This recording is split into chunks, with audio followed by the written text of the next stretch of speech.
Good day, Tamers.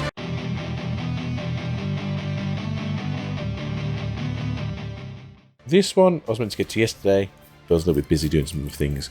And yeah, we now have the information we've all been waiting for. We do have a first look. It's going to be in Event Pack 5. Personally, I think they've done a really good job of picking some things here that people actually want to see, as well as some things that may not be on everyone's radar. But it's nice to get a alternate art to some degree. Now, technically, one of these already has an alt art, and it doesn't need to be here as such, but no, it's neither here nor there. So, Gravity Crush, I've said for a while that this card was probably going to need a reprint, or at least a full reprinting, as I don't think it's actually in the RB set. Having it here as an actual EP card, especially since 2 decks still use this card, makes sense. And I think it's nice little touch that hopefully it's not going to get banned anytime soon. It's quite a fair card, despite the fact a lot of people know it's a more of a game-ending card. Because you don't really want to like use 2 or 3 of these, go back to your opponent's side, and now they've got like 10 memory. It's like, ah, damn. Gravity Crush, I think, is a good one. TK and Kari, I think, is a nice little touch here. Decks still use these, especially security control. The god-awful decks, everyone hates them. But it makes sense, and I think a lot of people do enjoy having, you know, a little bit more bling in those decks, especially if it's a deck you've been playing for like 2 years, because, let's face it, those decks very rarely need to get changed up. Izzy and Mimi, again, they've already had a full art in the BT5, I believe this is from. I think they had as a box topper. It's a nice card. It's got like the full background, which I think a lot of people do like, and not necessarily a terrible card, but I do think it's they could have picked a different green card that could have come here. Maybe anything else that's green that could have had a glow up, because this didn't need it really. Matt and Tai are both in the same boat, where these are actually getting used in Japan at the moment. Tai is currently a meta card in BT14. Matt, I guess, to the same degree, will be a meta card in BT15 when it comes out. But the Greymon decks do have the ability to just throw out the ties, so it makes sense that on your second round of bringing something out, you know, you'll trigger the draw power. Very good. And the cool effect to go into a Agu Bonds. Same thing will be for Matt as well, so that's nothing you have to worry about too much. Attack of the Heavy Mobile Digimon. You do occasionally see this in Machine Digimon decks, so it makes sense that they want to have Machine Digimon have something a little extra, as well as the little extra they've got later on. Flame House Life, this is everyone's favourite card if you play DNA Mastimon, because who doesn't like how Flaming Slice something can bring something back and doing all the effects, like, I don't know, playing a Digimon for free, and then murdering your opponent, hee, and then getting the on-play effects, oh no. It's generally really good. I think a lot of people like myself have been looking at the pre-releases and being like, I don't really want to fork out for a pre-release set of these, but now these are out, yeah, I'll spend a little bit more money, I'll get myself a playset, because they will look nice and they are generally textured, so I look forward to it. Rise Greymon X Antibody makes sense, because we are getting the Rise Greymon regional card. That makes sense, obviously, to match it up, and we do also have the Tamers Party Rise Greymon, again, having the same style of artwork.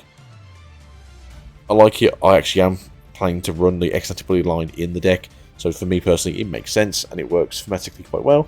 And it's nice to see that they actually do look at some of the cards they actually bring out and actually try and join them up when they can. Oh, it's going to kill me. Onkill Adistatako. This card does make sense. It is played in some yellow decks right now. It's not a massive card, but it's nice to actually have an upgrade, especially in BT15, where we're probably going to get some more Pulsemon support.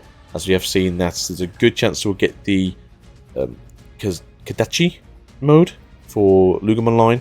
So it's nice to see that we actually are thinking outside the box here, actually going like, hey look, we don't support that we kind of like throw here and there. It's nice to see they're actually going to give us something like this. Sunflow is very good, it makes sense, although a lot of people are saying like we just got the other alternate art. That looks really nice, which it's subjective. I quite like this one a bit more than the other one. The other one's just like this weird sunflower that has meat in its arms. I understand that's a reference from the game, so obviously the plants grow the meat, because meat-eating plants. But I actually quite like this one, and it does match up with the Palmon that we already have from EP4. Blazing Memory Boost is quite nice. Hopefully this will be the one with the correct text on it. From what I can see, I think it is. Most people obviously understand what the text is on Blazing Memory Boost, so you don't have to upgrade if you don't want to, but we do get access to it here. A lot of people did complain that this card didn't get the Judge promo treatment when the other Memory Boost got theirs, but now, here you go. It's come around full circle, and for those of you who want to upgrade the deck, you've got access to it now. Blue Flare is still a fairly good deck, especially after the EX4 support, so I do see this card actually being quite desirable. Grand Soul on the other side is not the biggest card people want anyway, but it's a good card and it does come up in some matchups. It's nice to just have the upgrade, and again it matches with the Sunflow and the Palmon from the last set. Again, it also does match up with the Izzy and the Mimi. I just think that they could have picked a different green tamer than this one. Shoutmon from BT10, this is a card I think a lot of people have been hoping for an alt art for a while, just because it is a nice card, it's still played, it's a very good card, and it has places in the meta, still in the different varieties of the X-Heart decks. Makes sense, it's going to be a wanted card, it's pretty cool. Ignite One is also one of these cool cards that's going to be wanted.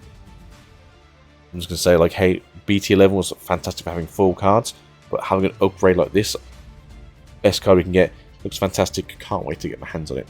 Analog Man here coming in that perfect pitch black, I think it's really cool. Gives him more of that sinister vibe that it already is generally quite sinister, especially if you play against him with a deck that can't out Digimon. But I am looking forward to seeing what this goes for in the future.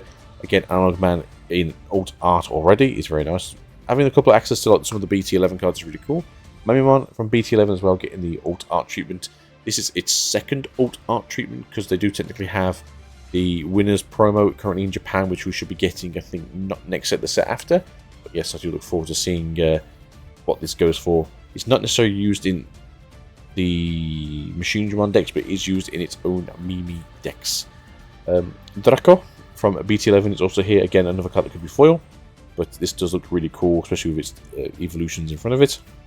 I don't know if this card is used much in any of the decks anymore, because you use generally the Gals from Blue Flare, and I don't think you use this anymore in Orforce. I think you use the Draco from EX3. But being said, though, it's still a very nice card. It's probably one of those cheap end ones, so if you want it for your collection, you know, probably pick it up for a couple of quid. But it does look very nice, and that's the main thing about some of these EP packs, just having nice looking cards. Alice McCoy. She's one of these weird purple tamers that does come up very occasionally in decks, especially around trashing cards and getting things in the trash. She, on the other hand, is a very decent tamer. It's just very strange that we don't see much of her, to be fair. But at the same time, it is cool to see her actually turn up when you can. And that's about it for this stuff here. Generally, stuff I'm looking forward to. Gravity Crush is really cool.